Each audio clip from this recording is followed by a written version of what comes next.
Hello guys, welcome back. This is Sakshi. तो आज हम बात करने वाले हैं एक कोरियन ड्रामा की जो कि रिलीज हुआ था 2023 में, जिसका नाम है my man is Cupid. So guys, video बहुत ही इंटरेस्टिंग होने वाला है। वीडियो को बिल्कुल लास्ट तक देखिएगा। बिना किसी देरी के चलते हैं सीधा वीडियो की तरफ। तो ड्रामे की शुरुआत हमारे मेन लीड सैंग से होती है, जो एक बिल्डिंग की छत पर खड़ा था और उसके हाथ में पिस्टल थी, जिसे उसने दो लोगों को निशाने पे लिया हुआ था। ये दो लोग एक रेस्टोरेंट से अपनी डेट के बाद बाहर निकले थे, लेकिन अभी तक उन दोनों में बात पक्की नहीं हुई थी। सैंग उस आदमी के दिल पर गोली चलाता है, जो असल में प्यार की गोली थी, और गोली लगते ही वो आदमी औरत को बता देता है कि मैं तुमसे बहुत प्यार करता हूँ। सैंग उस औरत के दिल पर भी गोली चलाता है, जिसके बाद वो औरत भी उस आदमी के प्रपोजल को हाँ बोल देती है। ये देखकर उनके आसपास के लोग रेस्टोरेंट में लव रूम की बुकिंग के लिए जाने लगते हैं, क्योंकि इस जगह के बारे में मशहूर था कि यहाँ पे आने वाले कपल्स की शादी हो जाती है। सैंग एक क्यूपाइड फेरी है, जो अपने 3 दोस्तों के साथ एक घर में रहता था। हाई घर पर आकर उनके लिए खाना लगाता है। खाने के दौरान सैंग का एक दोस्त कहता है कि पिछले 500 साल से हम काम कर रहे हैं और ये खत्म ही नहीं हो रहा है। दूसरा दोस्त, जिसका नाम पेल है, वो उसे कहता है कि हम अपनी दुनिया में वापस इसलिए नहीं जा पा रहे हैं क्योंकि हमारा तीर पूरी गोल्डन तरीके का नहीं हो पा रहा है। वो बताता है कि कल जब मैं काम से वापस आया था तो तीर और ज्यादा गोल्डन हो गया था, लेकिन सुबह को दोबारा देखा तो वो तीर वापस से पहले जैसा हो गया था। तो मैं समझ गया कि तुमने जरूर कोई ना कोई गलती की होगी, इसीलिए ये तीर पहले जैसा हो गया है। वो कहता है कि तुम उन लोगों पर भी पिस्टल चला देते हो जिनका कोई जोर नहीं होता, या तो फिर वो पहले से ही शादीशुदा होते हैं। इससे बेहतर है कि मैं और डोंग चलकर काम कर लिया करें। वो लड़का, जिसका नाम डोंग है, पेल को कहता है कि ये सारी गलती सैंग की है, जिसकी वजह से हम 500 साल से यहाँ पर फंसे हुए हैं। 500 साल पहले का फ्लैशबैक दिखाया जाता है, जिसमें सैंग के दोस्तों ने किसी पर तीर चलाया था, लेकिन उसका निशाना खराब हो गया था और वो इतने सारे तीर चलाने लगे थे। तो सैंग एक औरत को तीर लगने से बचाने के लिए उसके आगे आ गया था और वो सारे तीर सैंग को लग गए थे। इसी गलती की वजह से उन लोगों के पर जल गए थे और वो इस हालत में फंस गए। वो तीर सैंग के दोस्त डोंग ने चलाया था और इस कारण से वो एक डॉग बन गया प्रेजेंट में। इस बात को याद करके सैंग अपने दोस्तों से माफी मांगता है। तो पेल कहता है कि हमें थोड़ी देर और काम करना है, फिर हमारा तीर गोल्डन हो जाएगा और हमारी सजा खत्म हो जाएगी। डोंग चल जो डॉग बना हुआ था, सैंग उसको लेकर वॉक के लिए जाता है। वो शहर में लोगों के दिल पर तीर चलाकर उन्हें एक दूसरे से प्यार करवा रहे थे। अब हमें एक जानवरों का क्लिनिक दिखाया जाता है, जहाँ पे हमारे मेन लीड राइव जानवरों की डॉक्टर है। इसलिए जो लड़के उसे अपने जानवर दिखाने के लिए आते थे, वो उसे साथ ही प्रपोज भी कर देते थे, लेकिन वो किसी को भी हाँ नहीं बोलती। रायन की कुछ कलीग्स रायन के बारे में बातें कर रही थी, जिससे पता चलता है कि रायन किसी भी लड़के को हाँ नहीं बोल सकती, क्योंकि उसके साथ बचपन से बैड लक है। जो भी लड़का उसे डेट करता है वो मौत के मुंह में चला जाता है। यहाँ रायन को एक फ्लैशबैक आता है कि जब वो 9 साल की थी, उस वक्त उसके बॉयफ्रेंड की उंगली टूट गई थी, क्योंकि वो रायन को डेट कर रहा था। और रायन जब 17 साल की हुई तब उसके बॉयफ्रेंड पर बिजली गिर गई थी। 22 साल की उम्र में जो उसका बॉयफ्रेंड था वो सीढ़ियों से गिर गया, और 24 साल की उम्र में उसका जो बॉयफ्रेंड था उसके गले में एक रिंग फंस गई थी और वो भी मरते मरते बचा था। प्रेजेंट में रायन की कलीग से फ्लैशबैक बताने के बाद कहती है कि रायन ने इन सब बातों के बाद से किसी को भी डेट करना छोड़ दिया और वो डॉक्टर बन गई। यहाँ हमें ये भी पता चलता है कि रायन अनाथ है और उसे अपने माँ बाप का प्यार भी नहीं मिला। शाम के वक्त रायन एक पहाड़ पर बैठी बार बार माफी मांग रही थी। 3 साल पहले रायन अपनी एक दोस्त के साथ एक भविष्य बताने वाले के पास गई थी, जिससे वो पूछती है कि उसको डेट करने वाले हर लड़के के साथ ऐसा कोई हादसा क्यों हो जाता है। उसने बताया कि तुमने अपने पिछले जन्म में बहुत बड़ा गुनाह किया था, जिसकी सजा तुम 500 साल से भुगत रही हो, और इसलिए हर जन्म में तुम्हारी शादी नहीं हो पाती। लेकिन इस बार मैं तुम्हारी जिंदगी में एक आदमी को आते हुए देख रहा हूँ, जिससे मिलने के लिए तुम्हें एक पहाड़ पर जाकर 1000 दिन तक लगातार अपने गुनाह की माफी मांगनी होगी, और फिर माफी मांगने के आखिरी दिन एक आदमी तुम्हारे पास आएगा जो तुम्हारे पास्ट के बारे में जानता होगा। रायन और उसकी दोस्त को उस आदमी की बातों पर विश्वास नहीं होता, तो वो आदमी उन्हें 2 कार का नंबर बताकर कहता है कि 3 जख्मी होंगे और एक मर जाएगा। ये सुनकर वो दोनों बाहर आते हैं तो वहाँ पर 2 गाड़ियों का बहुत बुरा एक्सीडेंट हो जाता है, और इस एक्सीडेंट में 3 आदमी बहुत जख्मी हो गए थे और एक मारा गया था। ये देखकर रायन वापस उसी से मिलने आती है, लेकिन वो आदमी वहाँ पर नहीं था, बल्कि वहाँ पर एक औरत बैठी थी, जिससे रायन उस आदमी के बारे में पूछती है तो वो बताती है कि यहाँ पर कोई आदमी नहीं बैठता। ये देखकर रायन को उस आदमी की बातों पर विश्वास हो गया था, और तब से रायन रोज अपने गुनाह की माफी मांगने के लिए इस पहाड़ पर आती थी। रायन जब पहाड़ से वापस जा रही थी तो उसको वहाँ पे सैंग नजर आता है, जिसे देखकर वो देखती ही रह जाती है और सोचती है कि क्या ये कोई फेरी है। सैंग भी उसी पहाड़ पर जाकर खड़ा हो जाता है। सैंग के पर काफी बेहतर हो गए थे, लेकिन अभी भी उनमें आग लगी हुई थी। रायन घर आकर अपनी दोस्त को बताती है कि आज मुझे 993 दिन हो गए हैं माफी मांगते हुए। रायन की दोस्त उससे कहती है कि आखिरी दिन मुझे भी अपने साथ लेकर जाना, ताकि मैं भी तुम्हारे प्रिंस चार्मिंग को देख सकूं। अगले दिन सैंग और उसके तीनों दोस्त उस रेस्टोरेंट में आते हैं जहां लव रूम से वो लव रूम में आते हैं। तब वहां का मालिक पर्क उन्हें नए क्रेडिट कार्ड देता है और कहता है कि आप ये कार्ड जितना चाहे उतना इस्तेमाल कर सकते हैं। फ्लैशबैक में देख के ये पता चलता है कि पर्क को उसके दादा ने बताया था कि हमारे बाप दादा क्यूपिड फेरीज की रक्षा करते थे और उन्हीं की वजह से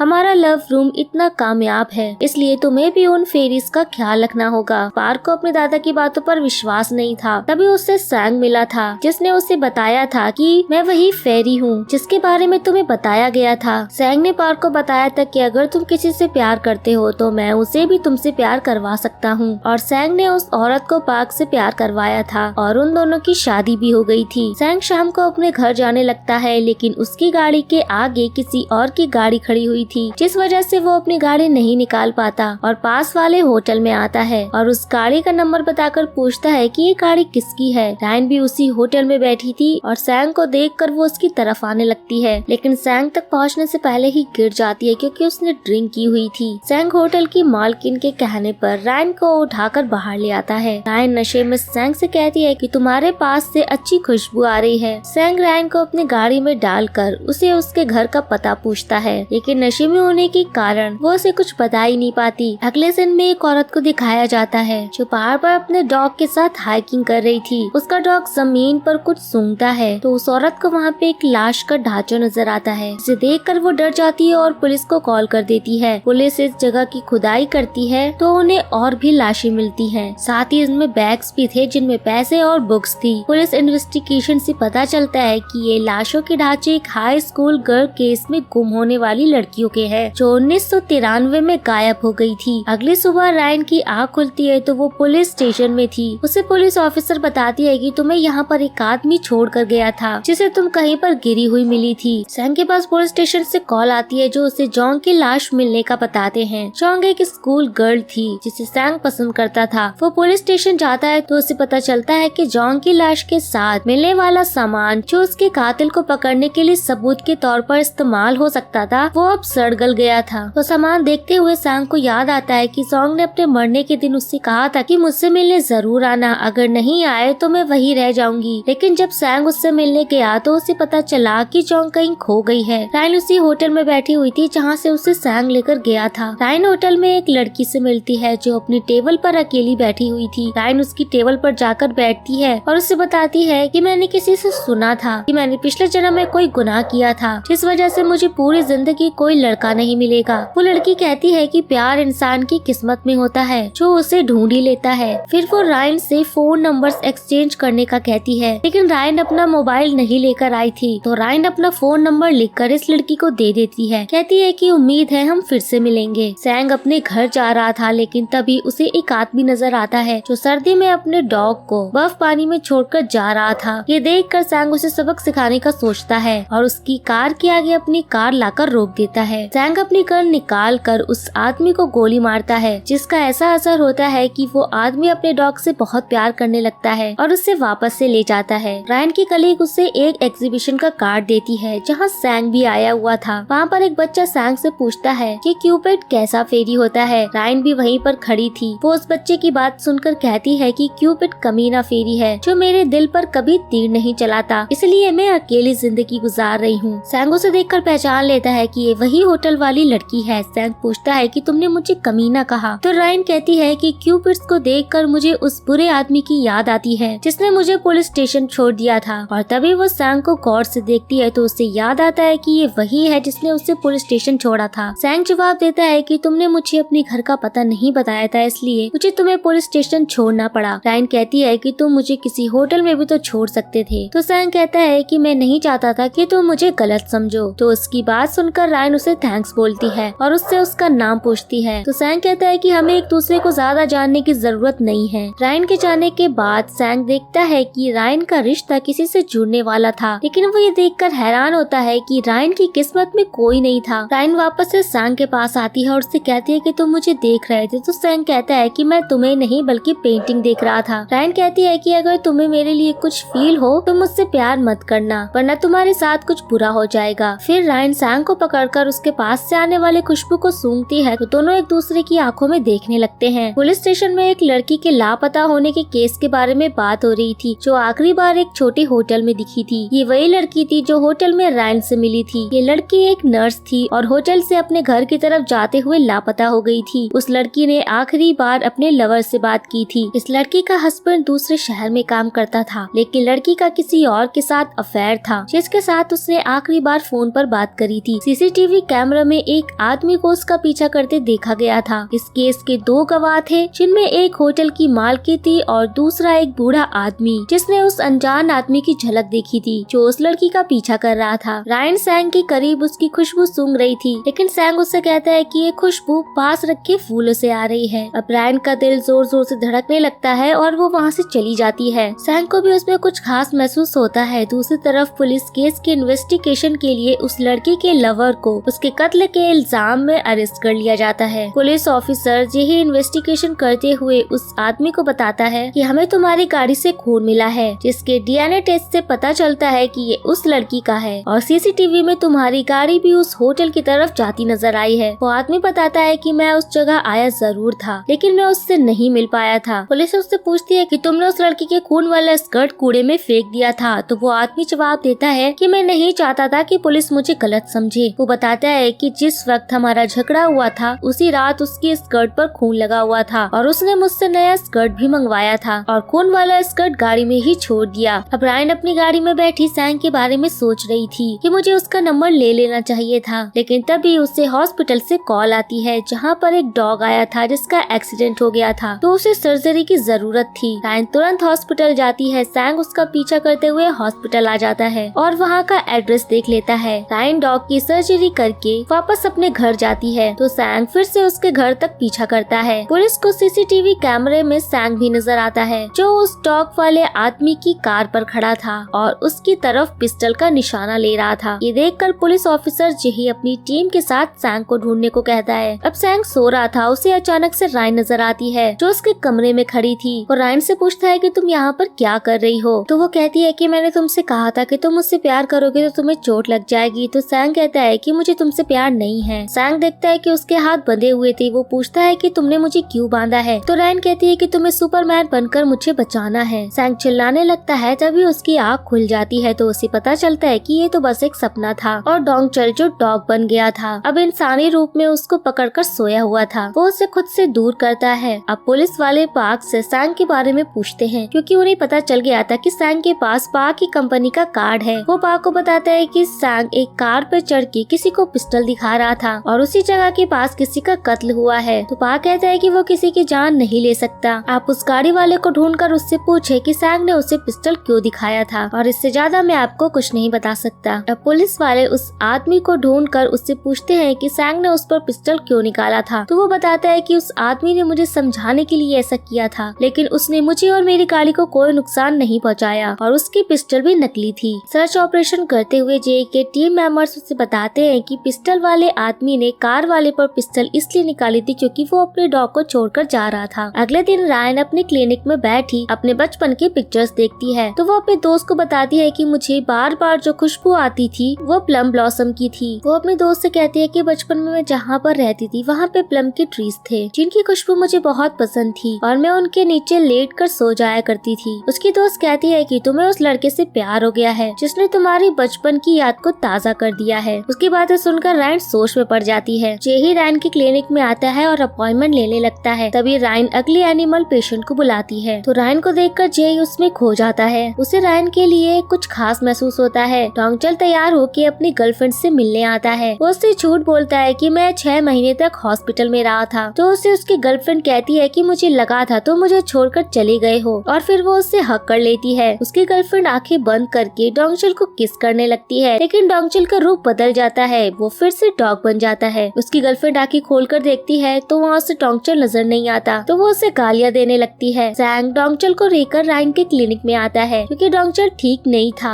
उसी वक्त रायन किसी का डॉग देने बाहर आती है तो वो सैंग को देखकर खुश हो जाती है। सैंग अपना टोकन लेकर अपनी बारी का इंतजार करने लगता है। तभी उसे जेही नजर आता है और उसे याद आता है कि 500 साल पहले होने वाले हादसे में जेही भी मौजूद था। तो सैंग सोचने लग जाता है कि क्या इसने मुझे पहचान लिया है। रायन को उसकी कलीग बताती है कि जिस डॉग की उसने सर्जरी की थी उसका मालिक मर गया है। ये सुनकर जेही कहता है कि मैं उस डॉग को पाल लूंगा। पुलिस पहाड़ों पर सर्च ऑपरेशन कर रही थी, लेकिन तभी उन्हें करीब ही आग नजर आती है। उन्हें पता चलता है कि उस औरत का होटल था जो उस केस में गवाह थी जिसकी पुलिस इन्वेस्टिगेशन कर रही थी। जेही रायन को बताता है कि वो डॉग मेरे कलीग का है और उनकी फ्यूनरल पर मुझे पता चला था कि ये डॉग यहाँ पर है, इसलिए मैं उसे लेने आया हूँ। रायन कहती है कि वो डॉग रिकवर कर रहा है और उसे 1 हफ्ते बाद हम आपको दे देंगे। रायन उससे पूछती है कि क्या आपकी शादी हुई है, तो वो बताता है कि नहीं हुई। रायन बताती है कि एक सिंगल आदमी को डॉग की जिम्मेदारी देना ज्यादा मुश्किल है, जिस पर जेही कहता है कि आप मेरे बारे में अच्छी तरह से जान ले क्योंकि मैं यहाँ पर आता रहूंगा, और उससे बताता है कि मैं एक पुलिस ऑफिसर हूँ। जेही डॉग से मिलने के बाद वहाँ से चला जाता है। लॉन्गचार्ल जो सैंग के साथ रायन के क्लिनिक पर आया हुआ था वो सैंग को बताता है कि जेही रायन के साथ फ्लर्ट कर रहा था, तो सैंग भी उसकी तरफ देखने लगता है। सैंग रायन के पास आता है तो रायन उसे देखकर स्माइल कर रही थी। सैंग उससे कहता है कि तुम सबके साथ फ्लर्ट करती हो, इसलिए क्यूपिड तुम पर तीर नहीं चलाता। रायन कहती है कि बाहर बैठे लोग सिर्फ अपने जानवर दिखाने आते हैं, मेरा उनके साथ कोई रिश्ता नहीं है। सैंग कहता है कि तो फिर तुम मुझसे पहले आने वाले आदमी के साथ इतना खुश क्यों थी। तो रायन कहती है कि तुम्हें कोई गलत फहमी हुई है। जेही को एक कॉल आती है, उसे पता चलता है कि जिस लड़की के लापता होने की केस की वो इन्वेस्टिगेशन कर रहे थे, जो उस केस का दूसरा गवाह था, वो आज मर गया है। पुलिस सीसीटीवी कैमरा देखती है तो उन्हें पता चलता है कि केस का गवाह अभी जिंदा है, जो कि रायन थी, और पुलिस इस गवाह के बारे में नहीं जानती थी। रायन उस रात उस लड़की से मिली थी जिस रात वो लड़की लापता हुई थी। रायन हॉस्पिटल से अपने घर की तरफ पैदल ऐसे रास्ते से जा रही थी जो बहुत ही सुनसान रास्ता था। एक आदमी उसका पीछा करते हुए भागता आता है तो रायन उससे बचने के लिए भागने लगती है, लेकिन उसका पाँव फिसल जाता है और वो गिर जाती है। वो आदमी उसके पीछे आ रहा था, वो उस पर हमला करने लगता है, लेकिन उसी वक्त सैंग वहाँ पे आ जाता है और उस आदमी से लड़ने लगता है। रायन के ऊपर कुछ गिरने लगता है, लेकिन सैंग रायन के ऊपर अपना हाथ कर देता है और वो आदमी वहाँ से भाग जाता है। रायन सैंग को देखकर वहाँ पे हैरान होती है और उससे पूछती है कि तुम्हें कहीं चोट तो नहीं लगी, लेकिन उसे कोई चोट नजर नहीं आती। तो वो पूछती है कि तुम्हें चोट क्यों नहीं लगी। तो सैंग कहता है कि क्या तुम ऐसा चाहती थी कि मुझे चोट लगे। तो रायन कहती है कि हमेशा ऐसा ही हुआ है। रायन सैंग को कहती है कि ये तो मिरेकल हो गया, और रायन खुशी से सैंग को हक करती है और उसे किस भी कर लेती है। लेकिन फिर जब उसे अपनी गलती का एहसास होता है तो वो पीछे हटकर पूछती है कि वो आदमी कौन था और तुम उसके साथ लड़ क्यों रहे थे। सैंग बताता है कि वो तुम पर हमला करने आया था। फिर वो पूछता है कि तुम इतने सुनसान रास्ते से क्यों जा रही थी। रायन बताती है कि मुझे होटल में जाने के लिए ये शॉर्टकट लगा। तो ये सुनकर सैंग कहता है कि जल्दी पहुंचने के चक्कर में खुद को खतरे में डालना ठीक बात नहीं है, सुरक्षित रास्ते से जाया करो। रायन कहती है कि हम बार बार कहीं न कहीं मिल जाते हैं, इसका मतलब है कि हमारा मिलना किस्मत में है। तो उसके सामने 2 होटल थे। रायन सैंग से पूछती है कि तुम कौन से होटल में जाना चाहते हो। तो सैंग जिस होटल में जाने का कहता है, रायन कहती है कि मैं भी इसी होटल में जाने वाली थी। सैंग कहता है कि मैंने झूठ बोला था, मैं दूसरे होटल में जाना चाहता हूँ। रायन कहती है कि मैं भी उसी होटल में जाऊंगी। तो सैंग कहता है कि तुम बराबर अपनी बात क्यों बदल रही हो। रायन कहती है कि तुमने जहाँ जाना है चले जाओ, मैं अपनी दोस्त से मिलने जा रही हूँ। सैंग एक होटल के अंदर चला जाता है तो रायन भी उसके पीछे चली जाती है और उससे मदद करने पर थैंक्स कहती है। वो सैंग से कहती है कि मुझे खुशी है तुम मेरी मदद करने आए, और इससे ज्यादा इस बात की खुशी है कि तुम्हें कुछ नहीं हुआ। रायन अपनी दोस्त को इन सब के बारे में बताते हुए कहती है कि ये मेरी मेहनत का असर है कि मेरी सजा खत्म होने वाली है। मैं समझ गई हूँ ये वही लड़का है जो मेरी किस्मत में है। तो उसकी दोस्त उसे कहती है कि भविष्य बताने वाले ने तो कहा था जब तुम्हारे माफी मांगने के दिन पूरे हो जाएंगे तब वो लड़का तुम्हारे सामने आएगा। रायन कहती है कि मैं सैंग को वहाँ पे देखना चाहती हूँ। पुलिस स्टेशन में केस की तीसरी गवाह रायन को ढूंढने के लिए सीसीटीवी कैमरा चेक कर रही थी। जेही कैमरे में देखता है रायन के पास बस में बैठने से पहले एक छाता था, लेकिन बस से उतरते वक्त उसके पास छाता नहीं था। जेही कैमरे में रायन का चेहरा गौर से देखता है, लेकिन अभी उसे पता नहीं चलता कि ये रायन ही थी। रायन घर आकर सैंग के बारे में सोच रही थी तो वो सोचती है कि मैं बाकी के 6 दिन तुम्हारा नाम लेकर माफी मांगूंगी ताकि माफी मांगने के आखिरी दिन तुम मेरे हो जाओ। अगले दिन रायन पहाड़ पे आके माफी मांगते हुए गॉड को रायन बताती है कि जब मेरी माफी के दिन पूरे हो जाएंगे तो उसी को मेरे पास भेजना। रायन को वहाँ से वापस आते हुए पता चलता है कि जिस होटल में वो आती थी वो होटल जल गया है और उसकी मालकिन भी मर गई है। ये जानकर उसे बहुत अफसोस होता है। जेही को होटल के के मालकिन की पोस्टमार्टम की रिपोर्ट मिलती है, जिससे पता चलता है कि उस औरत की मौत दम घुटने से हुई थी और उसने बहुत सारी नींद की गोलियां भी खाई हुई थी। यही कहता है कि उसे कोई जानबूझकर भी बेहोश कर सकता है। इधर रायन अपने क्लिनिक से सैंग को कॉल करके बताती है कि तुम्हारे डॉग का वजन ज्यादा है, इसलिए तुम्हें उसका चेकअप करवाने मेरे पास आना चाहिए। सैंग कहता है कि मैं इस बारे में सोच कर बताऊंगा और कॉल कट कर देता है। रायन सोचती है कि सैंग सोच रहा होगा कि मैं सुबह सुबह पैसे कमाने के चक्कर में इधर उधर फोन करती हूँ, और ये बात सोच कर वो परेशान हो गई थी। सैंग डॉक्टर को लेकर रायन के क्लिनिक आता है, तो वहाँ पर जय उसे बहुत देर देखने के बाद कहता है कि मैंने तुम्हें कहीं पर देखा है। तो सैंग कहता है कि अक्सर लोग मुझसे यही कहते हैं। जय अपने बारे में बताता है कि मैं मर्डर केस देखने वाला ऑफिसर हूँ। तो सैंग जवाब देता है कि तुम इस जन्म में भी वही काम कर रहे हो, लेकिन जही को उसकी कोई बात समझ ही नहीं आती। जही रायन के ऑफिस जाता है तो उन दोनों को देख कर डोंगचल सैंग को बताता है कि ये दोनों बहुत जल्द कपल बनने वाले हैं। सैंग अपनी बारी आने पर रायन के ऑफिस आता है। रायन उससे कहती है कि डोंगचल का वजन कम करने के लिए तुम्हें इसे वॉक पर ले जाना चाहिए और उसको गोश्त कम खिलाया करो। तभी रायन की नजर उसके माथे पे पड़ती है जहाँ पे चोट लगी हुई थी। रायन उससे पूछती है कि क्या ये कल लगी थी, और वो उसकी चोट पर दवाई लगाती है। तभी रायन हिम्मत करके उसे अपने साथ डिनर पर चलने के लिए पूछती है, जिसके लिए सैंग मान जाता है। रात को रायन डिनर के लिए लव रूम में आती है क्योंकि सैंग ने उसे यहीं पर बुलाया था। रायन को डिनर पर आने से पहले उसकी दोस्त ने कहा था कि आज के खाने का बिल तुम देना ताकि सैंग तुम्हें पसंद करे। सैंग रायन के कहने पर खाना ऑर्डर करता है तो रायन बिल का सोचकर परेशान हो जाती है और फिर खुद को तसल्ली देती है कि बस एक बार की बात है, मैं पूरा महीना नूडल्स खा के गुजार लूंगी। सैंग रायन को बताता है कि ये जगह इस बात के लिए मशहूर है कि यहाँ पर ब्लाइंड डेट पर आने वाले लोग कपल बनकर यहाँ से निकलते हैं। तो रायन पूछती है कि क्या